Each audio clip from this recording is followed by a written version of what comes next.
தொலைபேசி நேயர்களுக்கு வணக்கம். நான் உங்கள் பவித்ரா சிவகுமார். தமிழக வெற்றிக் கழக தலைவர் விஜய் அவர்களுக்கு சரியான அரசியல் புரிதல் இல்ல. நடிகரா இருந்து ஒரு அரசியல்ல எந்தவித அனுபவம் இல்லாம அவர் அரசியலுக்கு வந்துட்டாரு அப்படின்னு இதுவரைக்கும் விஜய் மீது பல விமர்சனங்கள் எதிர்க்கட்சி தலைவர்களால வைக்கப்பட்டிருந்தாலும் சமீபத்துல கடைசியா நடந்த காஞ்சிபுரம் பரப்புரையில அவர் பேசின அந்த நிறைய விஷயங்கள்ல ஒரு விஷயம் மட்டும் விஜய் அவர்களுக்கு அரசியல் புரிதல் வந்திருக்கு, அவர் சரியான அரசியல் அணுகுமுறையோடு தான் காய் நகர்த்துறாரு அப்படின்ற ஒரு பயத்தை ஏற்படுத்தி இருக்கு அப்படின்னு தான் சொல்லணும்.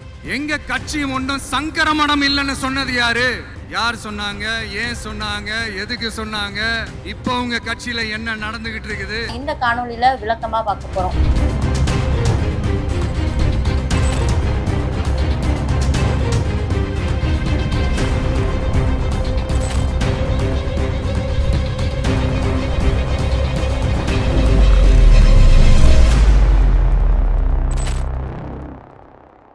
எப்பொருள் யார் யார் வாய் கேட்பினும் அப்பொருள் மெய்ப்பொருள் காண்பதறிவு அப்படின்னு வள்ளுவர் ஒரு திருக்குறள்ல சொல்லியிருப்பாரு. இதற்கு அர்த்தம் என்னன்னா, எந்த பொருள் யார் வாயில நம்ம சொல்ல கேட்டாலும் அதற்கான மெய்ப்பொருளை காண்பது ரொம்ப முக்கியம் அப்படின்றத திருவள்ளுவர் சொல்லியிருப்பாரு.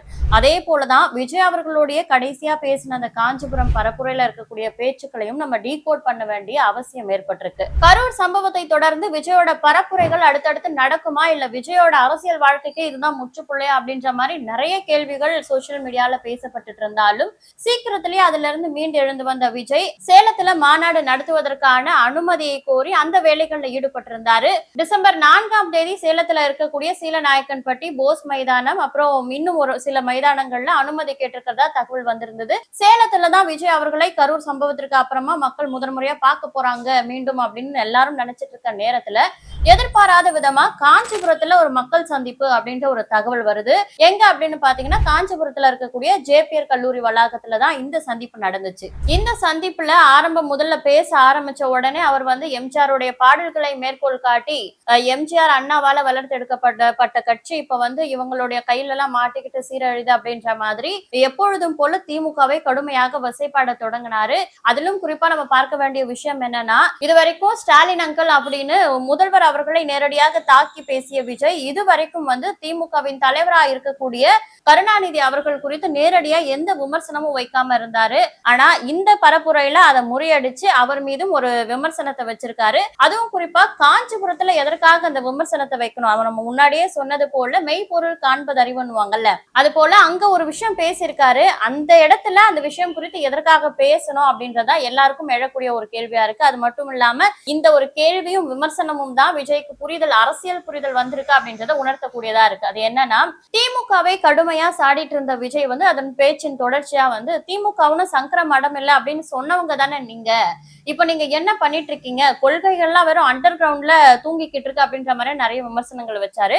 காஞ்சிபுரத்துக்கு பேச போன விஜய் அந்த இடத்துல சங்கர மடம் குறித்து பேசியதுதான் அவருடைய அரசியல் புரிதலோட வெளிப்பாடு அப்படின்னு நான் நினைக்கிறேன். எதனால அப்படின்னு பாத்தீங்கன்னா, காஞ்சியில இருக்கக்கூடிய பெரும்பாலான மக்களுக்கு ஒரு புனித இந்து தலமா விளங்கக்கூடியதுதான் அந்த காஞ்சி மடம். காஞ்சி மடம் எப்படி உருவாச்சு அப்படின்னு பாத்தீங்கன்னா, இந்து மதத்துல ஒரு ஆன்மீக குருவா போற்றப்படுற ஆதிசங்கரனார் இந்தியாவுடைய 4 மூலைகளுக்கும் போய் அங்க மடங்களை நிறுவி 4வது மூலையா இந்தியாவுல காஞ்சிபுரம் பகுதிக்கு அங்க காஞ்சி மடத்தை நிறுவி அங்கேயே அவர் ஜீவ சமாதி அடைந்ததா சொல்லப்படுது. அதற்கப்புறம் அவருடைய புகழை போற்றும் விதத்திலையும் அவருடைய ஆன்மீக புகழை போற்றும் விதத்திலையும் காஞ்சி மடம் அங்க இருக்கக்கூடிய பிராமணர்கள் மத்தியில ரொம்ப போற்றப்படக்கூடிய ஒன்றா இருக்கு. பிராமணர்கள் மட்டும் இல்லாம பொதுமக்களாலையும் காஞ்சி மடம் ஒரு புனித தலமா போற்றப்படுது அப்படின்ற ஒரு மகிமை அந்த காஞ்சி மடத்துக்கு இருக்கு. ஆனா திமுகவினர் ஆரம்பம் முதலே தீகா கொள்கைகளை, அதாவது கடவுள் மறுப்பு கொள்கைகளை பேசக்கூடியவர்களாகவும் மூடப்பழக்கங்களை எதிர்க்கக்கூடியவர்களாகவும் இருக்கிறதுனால இவங்க இது போன்ற இந்து மதம் சார்ந்த விஷயங்கள் எல்லாம் எதிர்க்கிறதுதான் அப்பத்துல இருந்து மூல கருவா வச்சு செயல்பட்டு இருக்காங்க. அதே மாதிரி திமுகவினருக்கு இருக்கக்கூடிய ஒரு ராஜதந்திரம், அரசியல் தந்திரம் என்ன அப்படின்னு பாத்தீங்கன்னா, இப்போ அரசியல் கட்சிகள் எல்லாருக்குமே இது ஒண்ணு இருக்கும். அவங்கவுங்க அரசியல் அணுகுமுறையை செயல்படுத்துற விதம் ஒரு தந்திரமான முறையில இருக்கும். அவங்களுடைய கட்சியை வெற்றி பாதைக்கு கொண்டு போகிறதுக்கும் அது வழிவகுக்கும். அது போல திமுகவினர் கையாளக்கூடிய ஒரு ராஜதந்திரம் என்ன அப்படின்னு பாத்தீங்கன்னா, அவர்கள் மீது ஒரு குற்றச்சாட்டு வைக்கப்பட்டு அதை பொதுமக்களுக்கு தெரியும் பொழுது அது குறித்து செய்தியாளர்கள் கேள்வி எழுப்பினாங்க அப்படின்னா அதை திசை திருப்பும் வகையில அதற்கு விளக்கம் அளிப்பாங்க. அதாவது அவங்க மேல இருக்க குற்றச்சாட்டுக்கு விளக்கம் அளிப்பாங்க. விளக்கம் அளிக்கும் பொழுதே மற்றொரு ஒரு பிரச்சனையை கிளப்பும் விதத்துல அந்த விளக்கம் இருக்கும். அப்ப இன்னொரு பிரச்சனை கிளம்பும் போது மக்கள் எல்லாம் அந்த பிரச்சனையை கான்சென்ட்ரேட் பண்ணி அது மேல திசை திருப்பும் பொழுது இவங்க மீதான குற்றச்சாட்டு மறையும். இந்த ஒரு வழக்கத்தை இவங்க வந்து இந்த திமுக கட்சி கலைஞர் எப்போ அவரோட கையில கொண்டு வந்தாரோ அப்பத்துல இருந்து இந்த வழக்கத்தை கடைபிடிச்சிட்டு வராங்க. அதே போல திரு மு.க.ஸ்டாலின் அவர்கள் வந்து இளைஞரணி தலைவரா ஆகி அதுக்கப்புறமா திமுகவுல முக்கிய பொறுப்புகள் எல்லாம் அவர் வந்து கையில எடுக்கும் பொழுது திமுக நிர்வாகிகள் மத்தியிலேயே வந்து ஒரு அதிருப்தி ஏற்படுது. என்ன நம்ம எல்லாம் காலங்காலமா உழைச்சவங்க, நம்மளும் இதே கட்சியில இருக்கோம், ஆனா நம்மளுக்கு தரப்பட வேண்டிய முக்கியத்துவம் வந்து தலைவரோட வாரிசுக்கு கொடுக்கப்படுதே அப்படின்ற ஒரு அதிருப்தி ஏற்படுது. அது மட்டும் இல்லாம திமுகவோட எல்லா பொறுப்புகள்லயும் வந்து ஸ்டாலினோட தலையீடு இருக்குது. கலைஞர் வந்து ஒரு பெயருக்கு தான் தலைவரா இருக்காரு, எல்லா விஷயங்களையும் செய்யறது ஆட்டு வைக்கிறது ஸ்டாலின் அவர்கள் தான் அப்படின்ற விஷயம் கசிய தொடங்குது. இது செய்தியாளர்களுக்கு போகும்பொழுது கலைஞர் அவர்கள் கிட்ட இந்த ஒரு கேள்வியை கேட்கிறாங்க.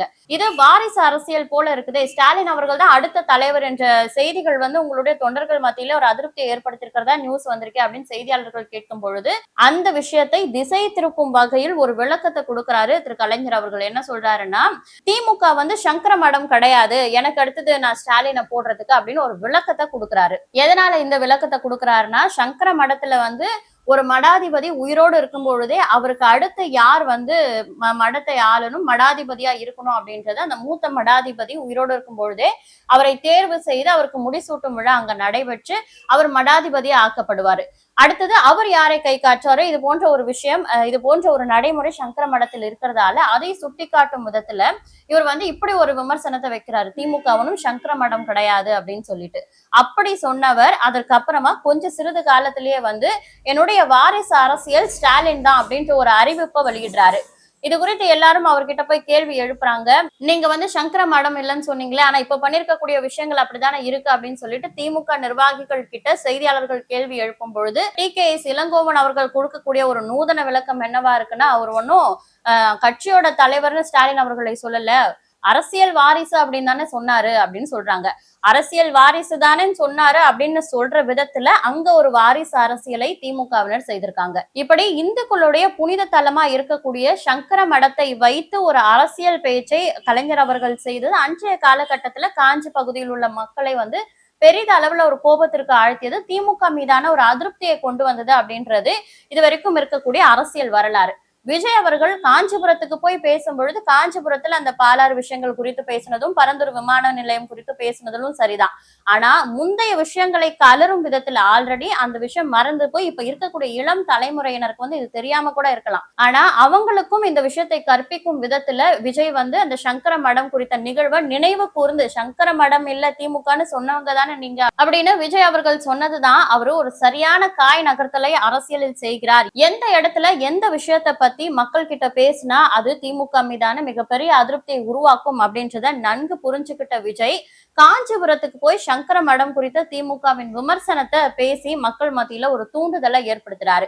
இதுதான் எதிர்கட்சி தலைவர்களுக்கு விஜய்க்கு ஒரு அரசியல் புரிதல் வந்துருச்சு, அவர் சரியான காய் நகர்த்தலை செய்யறாரு அப்படின்ற பயத்தை ஏற்படுத்திருக்கும் அப்படின்றது என்னுடைய கணிப்பு. இது மட்டும் இல்லாம நிறைய விஷயங்களை விஜய் அவர்கள் பேசியிருக்காரு. அவர் வந்து இரு வரிகள்ல பேசின அந்த வார்த்தைகளுக்கு பின்னாடி எத்தனை வரலாற்று நிகழ்வுகள் இருக்கு அப்படின்றதுதான் தொடர்ச்சியா நம்மளுடைய ஊடகத்துல பார்க்க போறோம். இதே போன்ற மற்றும் ஒரு காணொளியில் சந்திக்கிறேன். அதுவரை உங்களிடமிருந்து விடைபெறுவது நான் உங்கள் பவித்ரா சிவகுமார்.